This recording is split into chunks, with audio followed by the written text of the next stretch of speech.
All right, we're going to go ahead and call the meeting to order. This is October 13th, 2019. Start off with normal meeting. So welcome everybody. Thanks again for showing up. And why is it not doing this? 1 second. We'll go through some technical difficulties. There we go. All right. So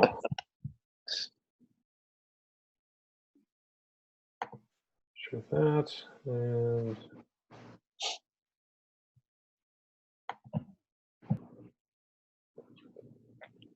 all right. 1 second. All right. There we got the presentation, local union, all that good stuff. Yep. All right, perfect. All right, we'll get started. It's 19:30 Central Time. Everybody else's time can adjust off of that. Everybody knows it.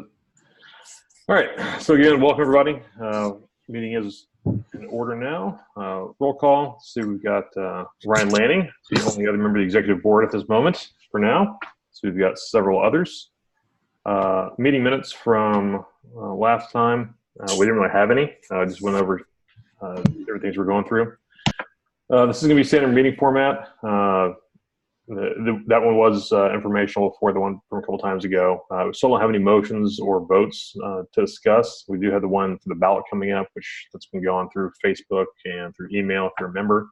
If not, you can take a look at Facebook or talk to one of the stewards or myself or Ryan, and they'll be able to fill you in. The video from the last meeting is available on the YouTube channel, so feel free to jump in there. Right into the report, ballots right now, if you're not keeping up with the Facebook page or any of the emails, as many of you know, we've been trying to go through an update to constitutional bylaws. That's included changing several things. It's primarily allow us to change the rate of dues, which maximizes it at 1% rather than being a minimum of 1%. That gives us the ability to do electronic ballots instead of having to send everything through the mail. And that makes things a lot easier. Also change the executive board, add a vice president. There's some discussion with that back and forth. Hopefully, I think we've got it all set up to where I think we're all pretty happy with it. So if you have any questions about those or want to make any last minute adjustments, now's the time. But the biggest thing we did was we pulled out for the purpose of this ballot, remove the portion for the loan and scholarships. It's something I think is important. I think talking with a lot of other people, I think it's important as well. But it's kind of a bridge too far on this at this time, just because that's for you, Jake. Just because of the additional requirements we have to maintain oversight and to maintain ability to be audited if that becomes necessary. So additional things, I do think it's important. Everybody else that I've talked to thinks it's a good idea, so I think we should do it. But we do want to make sure we keep everything above board, make sure there's no, even the appearance of impropriety that could go south pretty quick if something bad happens or it looks like we're doing something incorrect. And again, we are the stewards for other people's money, so we need to be cognizant of that. So with all that being said, it was slowing everything down. So Ryan and I had a discussion, talked over with a few other people. Everybody agreed that we just put that on the back burner for now while we do wait to hear back from everybody else and just get those things, the things we can get done, knocked out as soon as possible so we can show some progress and keep moving forward. The start day survey, we had that. Want to thank everybody for pretty good amount of participation. So far, we've had probably about 25% of the people in the Gulf have responded, which is great. That being said, that is only about 50 people. I know the meeting Pat had in Homa, he said, hey, I don't care what you guys do or what day you want to start. I just want to make sure we get everybody on the same page. Everybody's happy with it. That being said, what I'd like to do is, again, another big push, talk to everybody. The survey is still open, but I would like to have everybody actually go out and say, hey, look, hey, have you seen the survey? Have you put in for it? Can you go ahead and, if you haven't, please do so. And that way we can get a few more in there. If we can go into the 100 or 150, that makes it a lot stronger statement than just, hey, we got 50 that we could get a hold of. Ryan, do you have something with that? Yeah, I just want to let you know the survey that management sent out this last week included a start date Good. request or preference on it. So Excellent. So it's funny when we start to ask questions and apply some pressure, they start to respond. So the system's working. So I mean, we can't claim complete credit for it. Adam had a good idea and brought it forward, and hopefully that's what did it. But I think I'd like to think that us kind of adding some little more pressure helped. So we'll see. Either way, I'm happy with the result. So the more likely it is to get done, the better. Even if it's something the company says, hey, we did this, we did ourselves, nobody asked us for it, the end result is, we're going to end up saving people a lot of money. And that's as good as a raise in some cases. But if we can, just ask people to go ahead and put some more on there. Hopefully they'll listen to their own survey. If they don't, we're at least on a data point. So we can say, hey, look, the information that we have concurs with what you have. And if there's some disparity, we can discuss that and bring it up as an issue. Do you have anything else, Ryan, on that? Nope. Okay, cool. Rebranding. Lucas has a meeting tomorrow afternoon with a guy from CDS Studios, so they can kind of go over some things. He sent me a PDF today. I think he sent everybody else as well. Anybody else have a chance to look at that? What's on the receiving end? Basically, just kind of a broad idea. Okay, good. So just a kind of a broad idea of kind of what we're looking for, what we like, and what we're hoping to get. So expecting some good stuff to happen with that. Ryan, do you want to hit this, or do you want me to read the screen? Go for it. Okay. So we did just get the report in from Pete a few days ago. So some of the stuff just changed. CareFlight, they actually added one this month, but they haven't showed up on the payroll. So they're at 13 now. So they're over 50%. We've got currently 72 members, 12 in aeromedical, 39 for oil and gas, and then 12 for CareFlight. That is actually 13, so 73 total. So an additional 17 members this month. So not too bad. We're at 574 represented pilots, 357 on the aeromedical, 193 for oil and gas.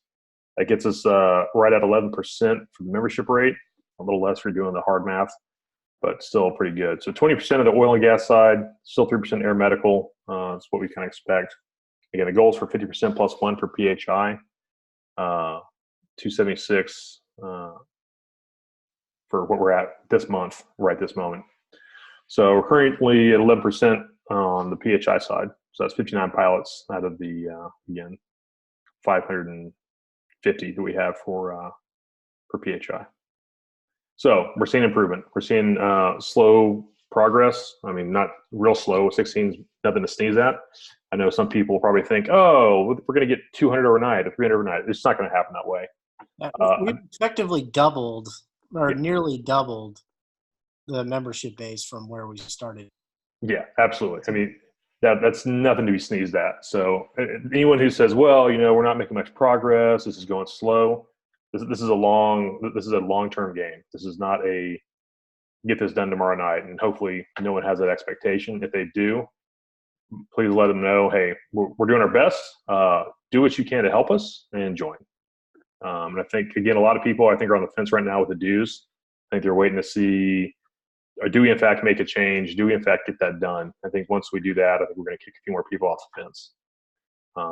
So that's where we're at there. So good stuff. Financial report, sitting at $129,000, $140.82. Last month we brought in $5,184. That was certainly assisted by the additional people we brought in. Last month's expenses were a little over $2,000, and that was, again, the normal $700 you see for Pete and for the website, the almost $1,200 going to national, and then some office supplies, which included some more check reorders and things like that. So we'll see what all goes on with that. Well, next month we'll see some expenses going out that didn't show up with some of the guys that have been paying for the dinners and things like that. Those expense checks, I don't think they saw them on, or I don't think that showed up on this month's expenses. Did you guys get a check yet or anything? Pete sent it out. He sent it to my old address, so it's in working. But perfect. I'm not in. I haven't submitted mine yet. Okay, yeah, and like I said, if you guys have any issues with that, let us know, and we'll get Pete on it. It's just, again, it's a new process, so we're just kind of working the bugs out. So please don't think we're trying to jam you with expenses. Committee reports. Right now, again, this is going to be the same thing as what we've seen before. Not a lot going on right now because we are still trying to get these established. I'm going to make a pitch for this all the time. If you see somebody that is complaining about something or wants to change something or has some ideas, point them in my direction. We can always use more people on the committees. So if we can get more people, great. I intended to do a little more organizing and assigning this last month, but got bogged down. I think I've got 4 days off total this month, plus normal family stuff. So been flying it pretty hard, making money for air medical so we can keep up with oil and gas this year. But again, just to reiterate, Professional Standards Committee, that's required. Joint Safety Committee is required. System Board of Adjustment, not really a committee, but it is required. Training Committee, crew accommodation, we've got John Russell on that. If he wants to talk about some of that stuff here in a little bit, I'll let him. So new committees that we're going to throw in there are going to be the operational review. I'm going to have Ryan head that up because he's already doing it for Greg anyway. At least we can claim some credit on the behalf of the union as well. Bargaining and membership, we'll throw people in there as well. That's going to be John Seavey and Jake Milligan. They can arm wrestle for who runs the membership, but those guys have been doing a lot with talking it up and other things. There are pretty models, so they're the underwear models for the union. They can go try and get some membership the old sexy way. Safety Committee. In addition to the Joint Safety Committee, obviously we've got 2 people can be on the Joint Safety Committee, 2 people can be on the Training Committee, and 2 people can be on the System Board of Adjustment. The rest of them, we can throw as many people as we want to on. The big push with again, anybody that knows me knows I'm a big fan of safety. I think it's tied in pretty strongly with operations and also with, again, professional standards. But I think if we're going to say that safety is an important facet of what we do and trying to get for our members, we need to back that up and have a committee beyond just 2 guys that we have meet with management that may or may not be helpful or cooperative. So in my mind, we have our safety committee. That's as many people as we want on it that are interested in being on it. We drive a certain agenda as far as things, initiatives we want to see to make things safer and better for our pilots, whether that's on the ground side or the air side. And we use that Joint Safety Committee as that funnel to get that information to the people that need to see it. If it does, great. If not, we show, hey, this Joint Safety Committee that we have, it's not functioning properly. These are the things we were brought forward. These are the things that have been either ignored or implemented. And we can say, hey, it's being ignored because you guys aren't paying attention, or it's being implemented because you are. And show the members, show management, show the people that are in charge of making decisions that we're trying to accomplish something positive. And then we're serious about the safety side. So again, please volunteer. If you hear people, any sniff of, hey, why is it that we have this? Why are the trailers so crappy? Well, we've got a committee for that. So feel free to join. Hey, this operations thing is stupid. Hey, we got a committee for that too. Feel free to join. Talk to Ryan Lanning. He loves to talk about that stuff. Let's see. Talk about those. Right now, the assignments we have, professional standards. It's me and Ryan. Ryan and I are the ex officio members of all the committees. So even though it may not say we are members. But right now, that's kind of all we have. Joint safety. We're looking at a couple of different strategies here. In talking to John Sage a number of times with who can be on what committee and in the eyes of of management, which I don't put a lot of stake in because they don't get to decide who we put on our committees. Just like they don't think that we should have stewards being on the lamps department. They don't think that we should have an officer or a steward on some of these other committees. So they don't think that Ryan or I should be on the Joint Safety Committee. My counter to that is, how many aviation safety officers that have been trained by the United States military do we have in the union? How many do we have that have gone to University of Southern California's course? How many of those do we have? So if it's a committee that's honestly trying to make good safety decisions, they should have good qualified safety people. So my idea for a lot of these committees is not to have just names on a list, is to have people that are qualified that we can show, hey, they are value added to this committee. Just like the whole point of the union is to be value added to the company and to our members.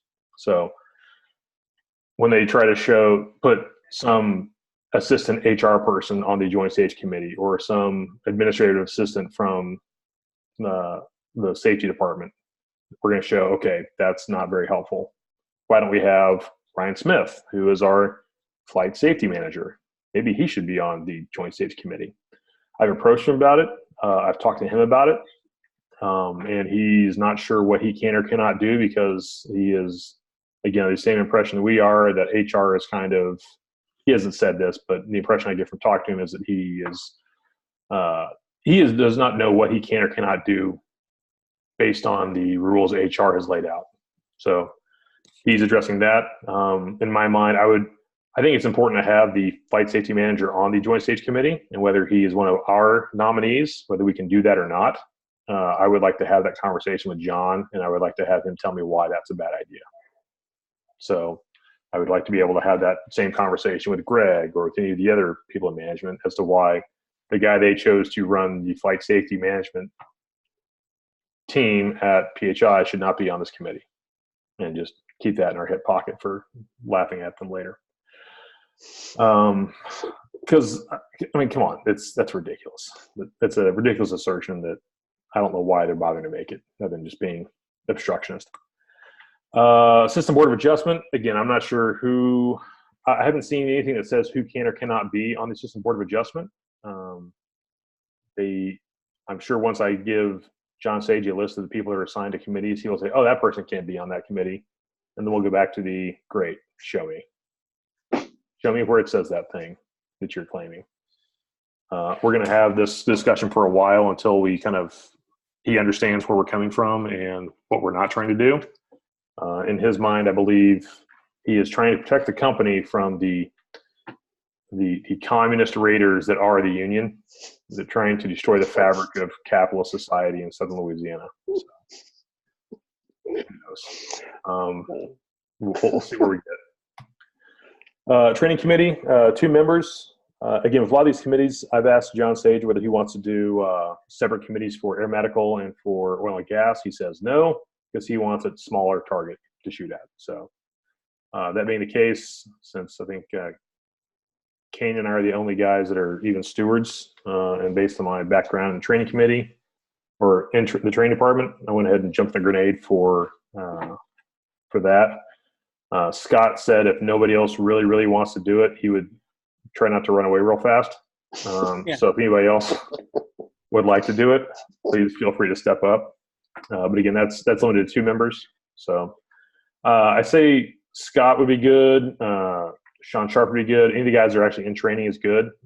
Not because, hey, those are the guys I know, but just because they're in training and it's easier for them to get the information from training. At the same time, we want to avoid the potential appearance of maybe a conflict of interest, this weird ghost, because I don't want people that know about training talking to the union about training. Because in their mind, I'm sure that's somehow devious. Yeah. All right. We're going to modify the standards and make circling minimums plus or minus 10 feet. Right. And a quarter of a knot. Exactly. But only if you have all your satellites available, which you don't know how many satellites you need. Crew accommodation environmental standards, John Russell and Lucas Winslow have been hitting that pretty hard. They've sent out some surveys and things like that. I'll let them talk to that here in a little bit. The safety committee, not the joint safety committee, just to make that clear. Again, this is the one where we're limited to not to how many people we want to have. That'll be myself, and John has already volunteered for that. Appreciate that. And again, it's nothing nefarious. We're going to take safety concerns and put them in a nice wrap package and provide them to management, because they don't seem to listen to their own safety communication system very well, or at least it'll let us hit people on it or bring up those issues over and over again, so we can try and drive some action. Operational review, Ryan Lanning and Lucas Winslow, because of their anal retentive attention to detail, which is greatly appreciated in this case. That's leaving nothing negative there. Has been recognized worldwide, at least in the company. So go with the strength you have. Bargaining for now, it's just going to be Ryan and I until somebody else volunteers for it. That's kind of based on just the officer side. Membership, Jake and John, as we talked about, just getting more members and doing all the things and having all those membership dinners and lunches and ideas and things and kind of getting us feedback on why people are joining or not joining. So one of the reasons Scott asked a great question about what's the point of the committees? And I think it's fair to talk about that now. The committee's point is to have somebody besides just me and Ryan working on stuff, because we both know that we're not there all the time. I'm not even in the same state as the rest of you. So it makes it very difficult for us to stay focused on that. So as we get that information in, we have issues. These are just working groups. The committee sounds nice and grandiose. It's not a congressional committee. We don't have subpoena power. We don't have anything else. We do have the ability to put our heads together as some fairly accomplished people and come up with some ideas and some solutions. And again, this is our union. We have to do what we want to do with it. If that means that we're able to more effectively communicate than a bunch of people locked in windowless offices in Lafayette, there's probably a reason for that.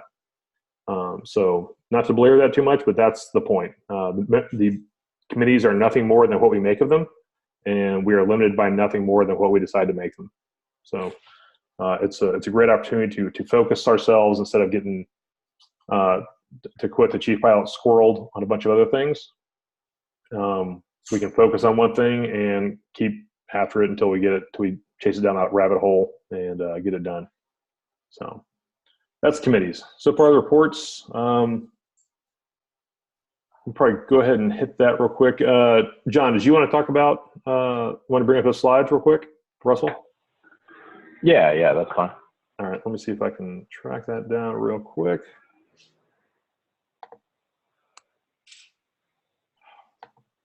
No, don't kill me. Stupid thing. Damn it, it did it.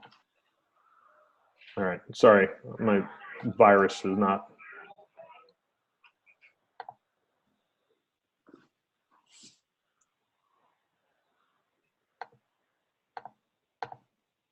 Dave, do I have a virus? Is this what this is doing? No. All right. 90-10 here.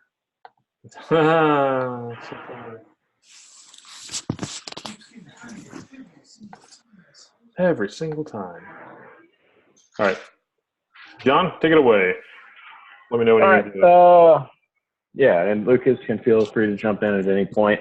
There's a handful of slides for guys, and we're going to kind of just breeze through the first couple.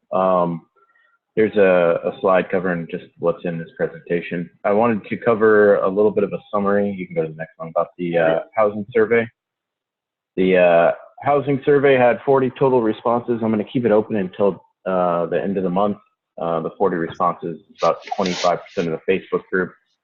If you guys happen to be around somebody and you want to take the survey for them, with them there, that'd be great. I've done it for a couple people down here in Boothville that I knew wouldn't either be on the Facebook group or taking the survey themselves. On the next slide, we're just looking these next couple. Basically, this is a representation of the responses at different bases. It's a fairly decent response. Home East Ramp is pretty underreported, but they use the same housing as the North Ramp, so that's not that big a deal. The next slide is just we mostly live in trailers. We all know that. The next one is we all have 4-room trailers for the most part. Following slide, this one's a little bit interesting. It covers how we would all rate the hotel or the trailers or housing as hotels, and the vast majority of us rate it 2 stars or less, which would be an Econo Lodge or a La Quinta. Yeah, which I thought was quite telling. Here we're talking about the comparison of the new cleaning crew. Basically, as you can see down there, 77.5% are saying that it was no change or worse than the prior cleaning crew. That's something I want to work on. I know the cleaning crew is responsible for some of the amenities as well, such as your towels and your sheets, and those have been pretty cruddy. This one is interesting. In the last 12 months, at least 45% of people that responded have reported missing at least 1 day of work. So I think that is pertinent. You know, that's a lot of lost time and money for the company that could be fixed. Following, this slide is asking the most pressing issues for all the people. It seems everybody kind of has their own thing. With the data, I can break it down into each individual base, but overall, Gulf-wide, the largest issue is mold and mildew, which the company seems to be working on and will continue to work with them on. So with the survey being done, our basic goals were to kind of get some steering points for the committee as a whole. You can see there, if you look, I broke down what each individual base's major issue was. The pool, I think, is interesting because they're about cleanliness and mold and mildew, and the pool is obviously going to be all over the place. So a lot of them talk about showing up to a base at the end of a long day or something and not having clean towels and sheets and not knowing where things were and stuff like that. And I think that's important to kind of work on. So next up, recent improvements. The 2 major improvements in the area are Homa. Homa got some new internet and TV. I don't know if that installation process is fully completed, but it's supposed to be pretty good. Boothville also got another internet access point, and it seems to be better, but not by much. So, but better's better. Other than that, we wanted to cover a little quick review of the rights that you're provided as a pilot with Article 18. So the company is required to provide clean and comfortable housing. So that's actually pretty vague, and I think that can go to our advantage. If you do not find the housing clean and comfortable and you think it's reasonable, you can request different housing, and the company has to abide by that or put you in different housing. So additionally, there's some items from Article 18 that just kind of break down what's required in each room, but it's also required of us to keep the housing in a clean order. One item that Lucas and I have come up with is that the beds and pillows do not have covers as required for the TPA. So him and I are in the process of writing an email to send out to all the base managers to have them work on that. On the next slide, I had a fairly long conversation with Julie Burke last week. She brought up that you know, the improvements that are going on to the base, the company provided housing are all well and good, but the customer provided housing for the lightship guys that are staying offshore is not getting improved at all. If anything, it may be going down. So here's basically a summary of the rights of if you're staying offshore. Again, the housing needs to be suitable, clean, and comfortable. It's extremely vague in that regard. So if you report to a location and it's not adequate to you, you need to report that issue to your manager immediately. And given time and opportunity, and if the situation is bad enough, you are allowed to relocate. Overall, on the next slide, just things that the committee is going to be working on. We're going to be working on housing in general, offshore living conditions, technology. I'd like to get with the company about the iPad rollout, Iris and all the aircraft, the effectiveness or lack of the inReach device, things like that. On the uniform front, I would like to maybe see if we could get things reduced from a specific number of items to maybe a dollar amount, or personal reimbursement if you buy clothing or what have you that is suitable for work but not work provided, or even just more options on the company store. And as far as EMS, I'm kind of at a loss. I don't work EMS, so neither does Lucas. So we're just looking for ideas and inputs from anybody on that side. Yeah. I think one of the biggest takeaways that we need to work on is reporting issues. So when we find the housing is substandard, whatever it may be, we need to proactively report that to the managers and keep track that that information is being done. So if you guys come across something that is substandard, you can include the committee on the email as well, in addition to the supervisor. If we don't report it, it will not get fixed. Yeah, absolutely. The other thing there is, whenever you're talking to the manager, use that language, clean and suitable.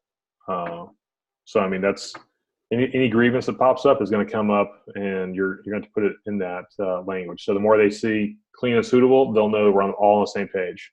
So it just reinforces the fact that we're kind of all in this together, and we're all bringing it up.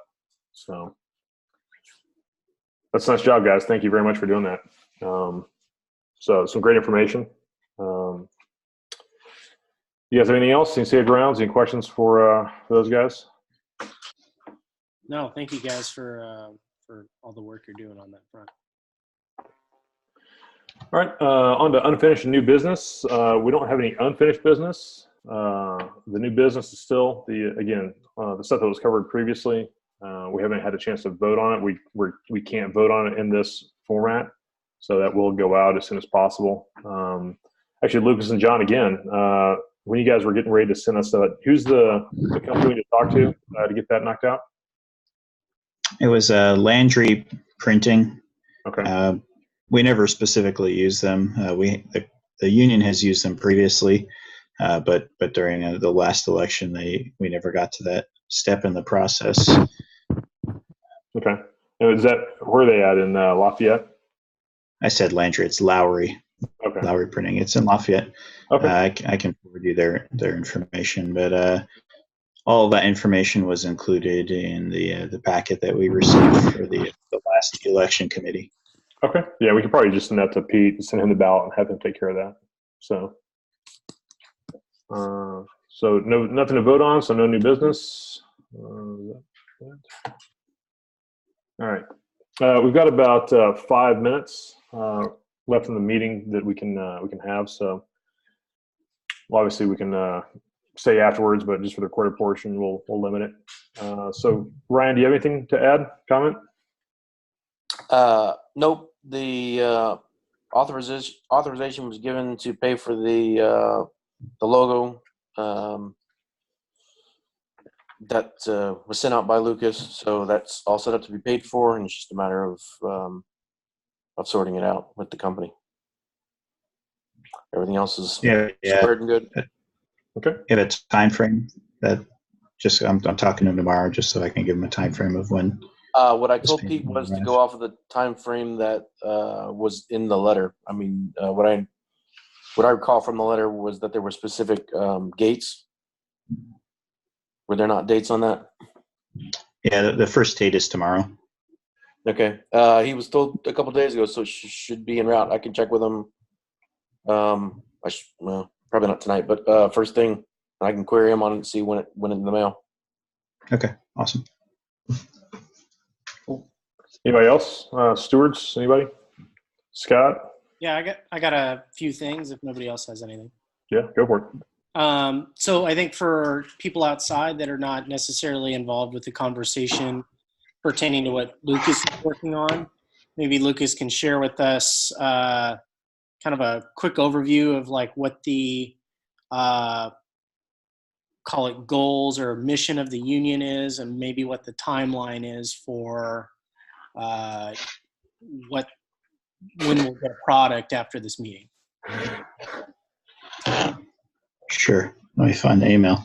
Yeah. Lucas Winslow is not a steward, so just in case there's any questions on that, he's just an independent person providing input. So I think we just put a nada in front of him and It's fine. Yeah. It's not a steward, everybody. There's no stewards here. Right. All right, I'm looking for my email. Give me a minute here. That's right. Anybody else have anything real quick? We've got about 2.5 minutes. So Yeah, I have one question about the They had ballot. them playing. what's that? Dave, they had a PowerPoint. Is there any chance of us getting the results of the survey that PHI sent out? Did you catch that? Yeah, we can always ask.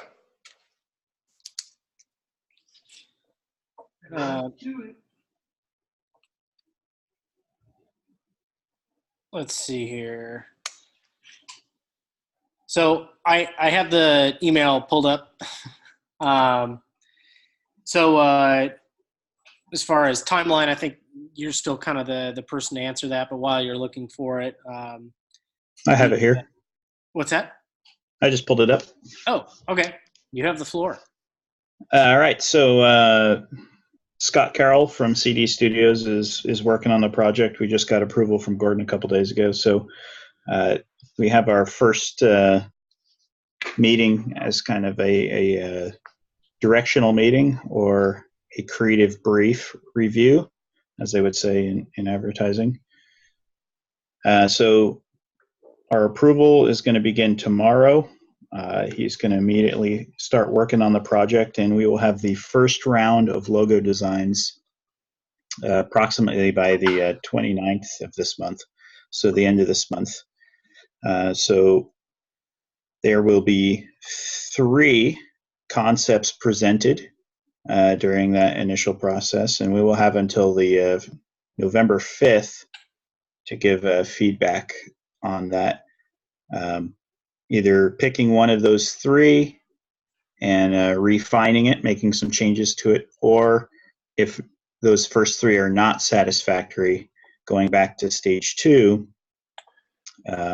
and readjusting. So stage 2. Hey, Lucas, I'm going to go ahead and break in real quick. We've got about 30 seconds left, so I'm going to go ahead and adjourn the meeting for the recorded portion, and then we'll restart the meeting, and then that will not be recorded, so we can go a little more free form and ask more questions. Okay. So next meeting is going to be the 11th of November, and see everybody back in a few minutes. Thanks for coming, and that concludes this meeting.